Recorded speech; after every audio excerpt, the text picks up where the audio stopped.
Brampton West ਤੋਂ MPP Amarjot Sandhu ਵੱਲੋਂ ਇੱਕ ਵਾਰ ਮੋੜ ਬਾਰਡਰ ਮੁਕੰਮਲ ਰੂਪ ਵਿੱਚ ਬੰਦ ਕਰਨ ਦਾ ਮੁੱਦਾ ਚੁੱਕਿਆ ਗਿਆ। ਉਹਨੇ ਕਿਹਾ ਕਿ ਪ੍ਰੀਮੀਅਰ ਫੋਰਡ ਇਹ ਮਸਲਾ ਪ੍ਰਧਾਨ ਮੰਤਰੀ ਤੇ ਚੁੱਕ ਰਹੇ ਨੇ ਤੇ ਇੰਟਰਨੈਸ਼ਨਲ ਬਾਰਡਰ ਰਾਹੀਂ ਆਉਣ ਵਾਲੇ ਲੋਕਾਂ ਵਿੱਚ ਵੇਰੀਐਂਟ ਪਾਏ ਜਾ ਰਹੇ ਨੇ। ਸੰਧੂ ਨੇ ਕਿਹਾ ਕਿ ਇੰਟਰਨੈਸ਼ਨਲ ਅਤੇ ਡੋਮੈਸਟਿਕ ਫਲਾਈਟਸ ਰਾਹੀਂ ਲੋਕ ਟੋਰਾਂਟੋ 에ਅਰਪੋਰਟ ਤੇ ਪਹੁੰਚ ਰਹੇ ਨੇ, ਜਿਸ ਤੇ ਮੁਕੰਮਲ ਰੂਪ ਵਿੱਚ ਫੈਡਰਲ ਸਰਕਾਰ ਪਾਬੰਦੀ ਲਗਾਏ। The next member statement, the member for Brampton West. Thank you, Mr. Speaker. Since last year, the Interior Government and the Premier have been calling on the federal government to take real action to secure our borders. Unfortunately, previous measures have not worked to keep the variants out, and now Ontario has the 4 main variants of concern. This includes the UK variant, which has become the dominant strain in Ontario.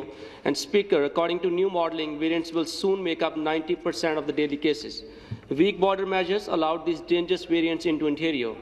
As nothing is more important than protecting the health and safety of all Ontarians, the Ontario government has also restricted travel by land and water into Ontario from Manitoba and Quebec. But air travel and international borders are a federal responsibility, so we need the federal government to take further action.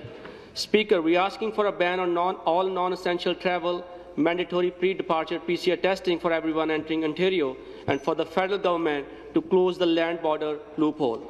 Mr. Speaker, in the past 2 weeks, there have been 23 domestic flights and 35 international flights into Toronto with possible COVID-19 exposures, and also over 150,000 people, not including essential truckers, have crossed Canada's land border. We cannot afford to let a vaccine-resistant variant into our country.